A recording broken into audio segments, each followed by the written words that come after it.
Hello, this is Belinda, and yes, you may note the use of ominous music here. Today I'm sharing a layout with you which on more than one occasion during its creation nearly ended up in the bin, and which I was really on the fence about posting, but I have decided to share it with you just so that you can see that things do not always go to plan. Mistakes get made.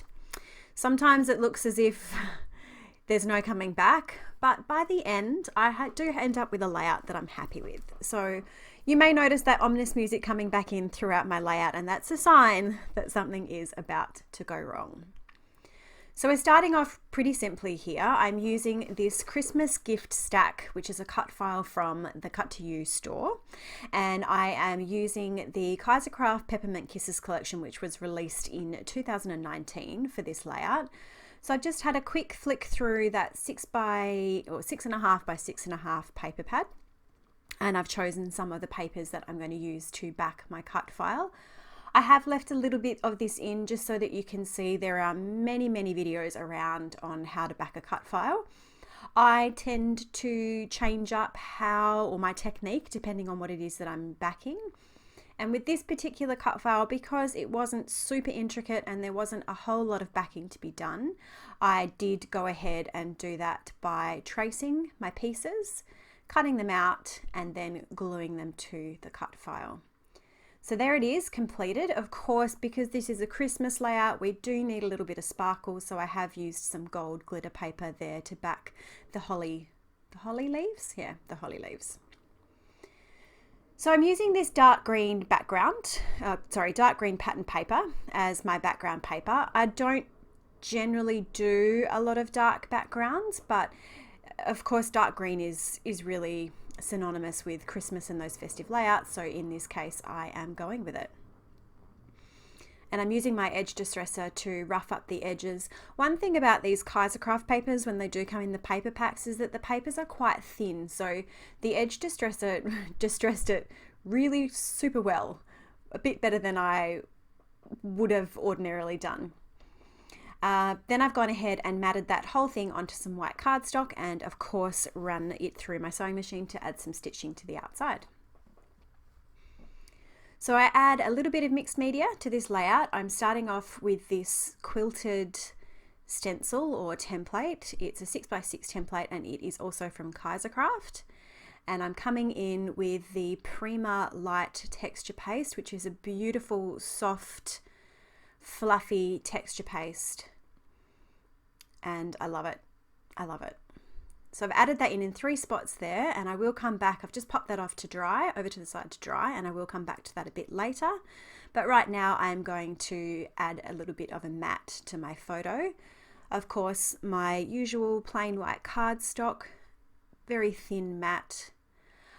I choose to do this to most of my photos just to help them stay a little bit more defined on the pages that I'm doing. And then I'm just going to create a really simple matte for this photo using this really pale minty green Christmas tree paper, and not too thick because the background is quite heavy and I do have that beautiful cut file, and I'm going to add a little bit of mixed media. I didn't want to add too much to the photo. It is a full-sized 4x6 photo, so it does stand out well enough on its own, particularly with the red in the photo. The house that I used to live in, I had a red feature wall, which was of course perfect at Christmas time. Now I'm coming in with this scattered star stencil, which is from Paige Evans, and my Gina K Gold Glitz glitter gel, I think it's called. The the paste is starting to dry up a little bit, so I know I'm going to need to make use of this pretty quickly before it is completely gone. And the only reason I know that it is dried up is because it's just not spreading on as smoothly as it was when I first started using it.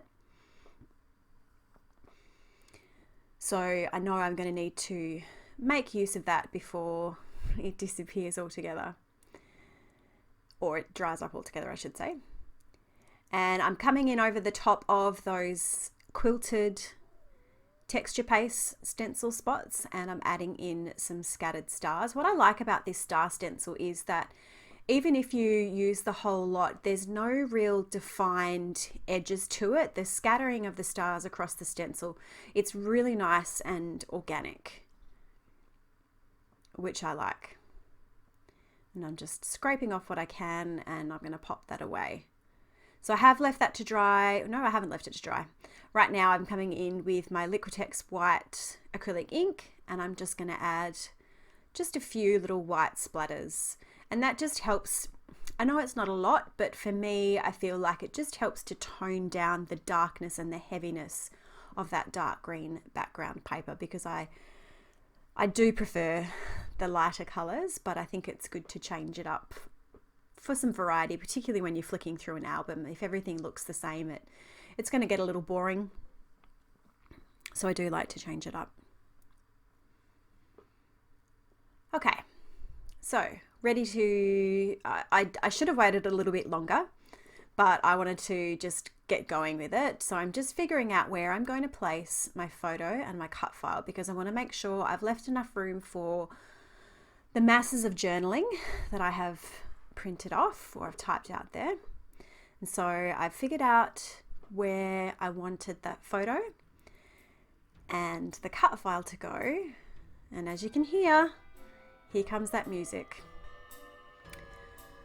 I thought, I'll be okay. I know where this is going. I'm just gonna make sure it's straight, and that's about it. I'm just gonna eyeball it. That's about where it was. Yep, let's do it. Let's stick it down.